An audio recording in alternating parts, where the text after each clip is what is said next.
What's up guys, welcome back to the channel. Hope you guys are doing well. So this morning I woke up and saw that there were planned balance changes for the next Crossout update. Now remember, everything is still subject to change and nothing is final yet. But I can already tell you, there's no nerfs to bricks, no nerfs to fire dogs. There is a nerf for hammerfalls and they're nerfing gravistars as well. So first off, they're planning to increase the turret rotation speed of all these weapons, MG13, MG14 by 44%. Miller, Reaper, Spike 1, and Toadfish by 58%. These are big changes. Most of the autocannons are getting an increase by 42% and the yokai as well, except for the Term and the Jewel. Those are getting an increase by only 17%. The Tempest, the Whirl, and the Astrus is getting increased by 60%. The Cyclone 36%. The Little Boy, the Hulk, and the Fat Man increased by 71%. The Elephant by 50%. It's almost like you're not gonna need an oppressor engine anymore. I wonder if they're gonna change the perk of that engine.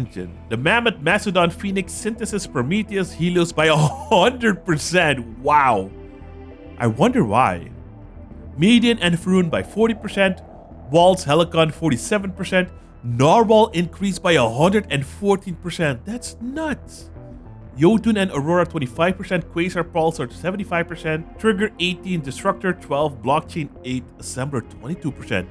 I do wonder why. Let's see what they mentioned. Low rotation speed is an outdated weapon balancing mechanic that affects only the vehicles with wheels or tracks. Therefore, many of the weapons that use this mechanic are only used in combination with the oppressor. Yep, exactly. The increased rotation speed of most of the weapons will allow players to utilize them efficiently in combination with other engines and movement parts that don't strafe. And using the oppressor will now make the rotation of the weapons as comfortable as possible. We understand that those changes will make the oppressor less popular, yeah. We will rework its perk if it becomes too unpopular. Okay, I'm okay with that actually. I've been wanting a new engine that, you know, is epic and does something special. What do you guys think about that? They're also changing buggy wheels, Bigfoot wheels, and Sabbath wheels. The perk of these wheels will now have a reduced efficiency in combination with other movement parts. The perk of these wheels are quite efficient as is, but combining them with other movement parts strengthens the vehicles quite significantly. Yeah, I was talking about this yesterday when recording a video. I was like, I would like to have a Gravistar build with a cockpit cabin, claw wheels, Sabbath wheels, and buggy wheels. That would make it completely busted, so I need to figure out a way to test that out before this change. The change doesn't affect builds made with only one type wheel, but it weakens vehicles with a lot of different movement parts and a playstyle aimed at using all possible perks. Well, yeah, that's the whole goal. You want to use as many perks and make your build as efficient as possible, man. And to give an example, if half of the movement parts on a vehicle are buggy wheels, their perk currently works at 50% of its maximum, meaning it reduces the speed requirements by 20%. After the change, the perk in this situation will only work at 35 of its maximum, reducing the speed requirements by 14%. My question is, if I use 4 of them now, I have 100% of the perk.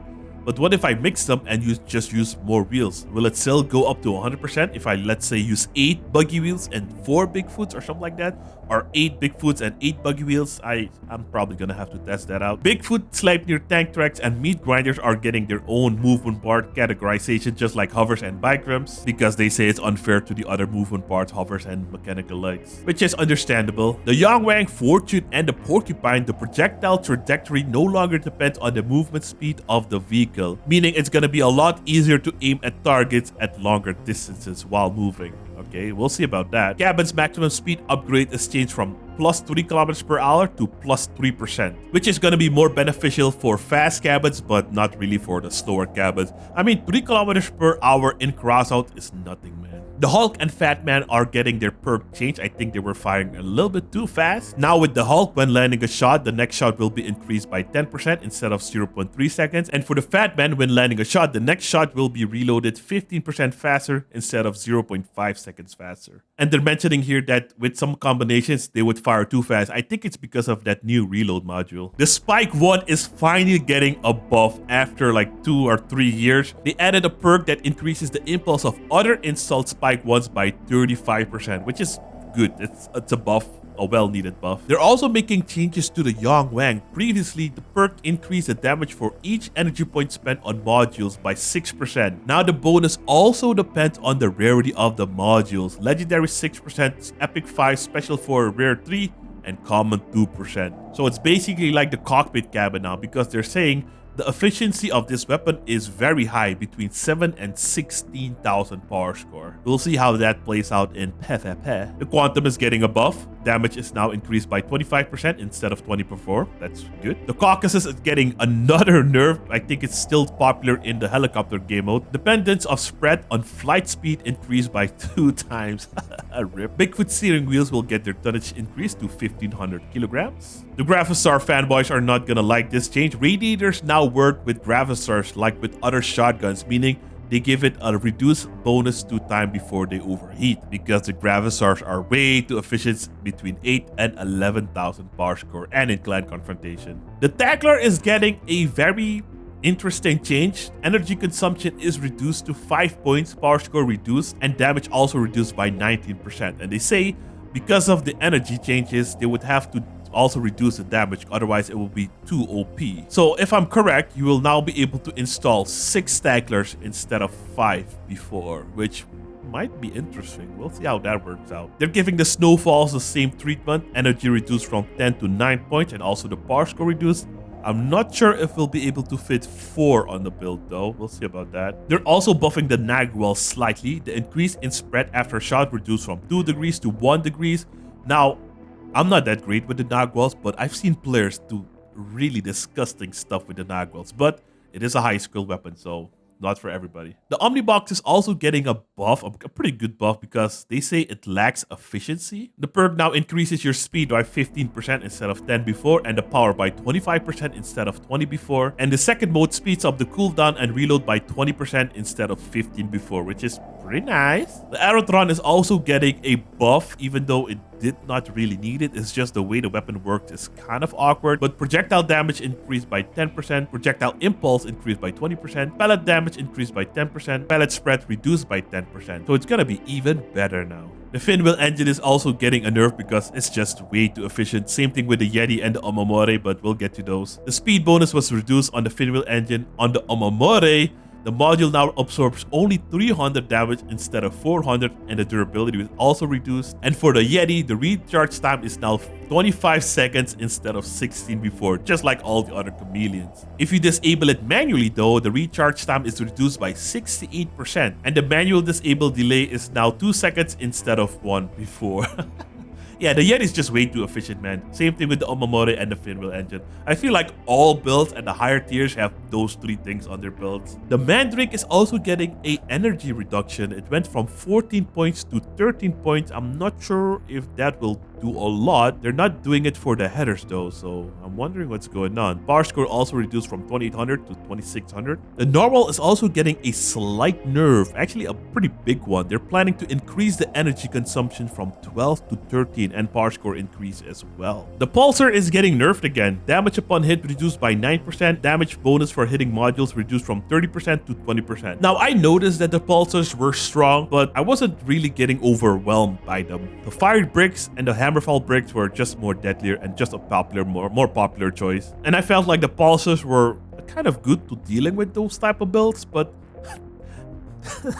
they're nerfing it. They're nerfing everything except Fire Bricks. My gosh. The Yokozuna perk is also getting changed, but I'm not sure if it's a typo. The perk now increases the cabin's power by 200% instead of 30, and speed by 10% instead of 20%. So I'm not sure if they were planning to nerf it and they mean 20 instead of 200, but I'm not sure. The bonus to allies power is now 50%, so I guess it wasn't a typo.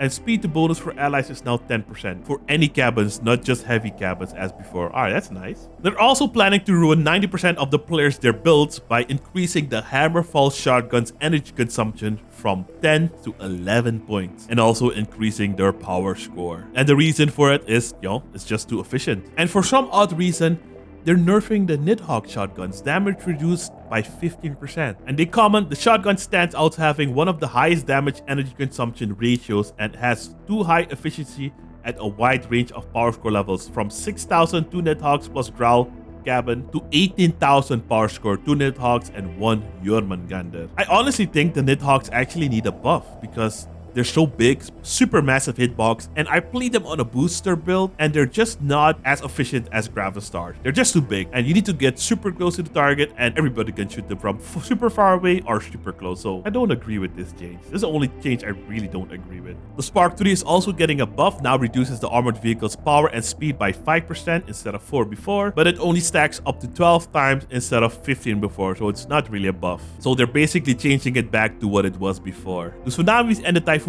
are getting their recall reduced by 23%. Ooh, I didn't see this one. The Breaker is also getting an energy consumption increase from 10 to 11 points and also a power score increase. The Jormungandr's damage is increased by 33%. That's good because the Jorms are kind of shitty on their own. Heating from a pellet reduced from 12.5 to 5. That sucks though. Why?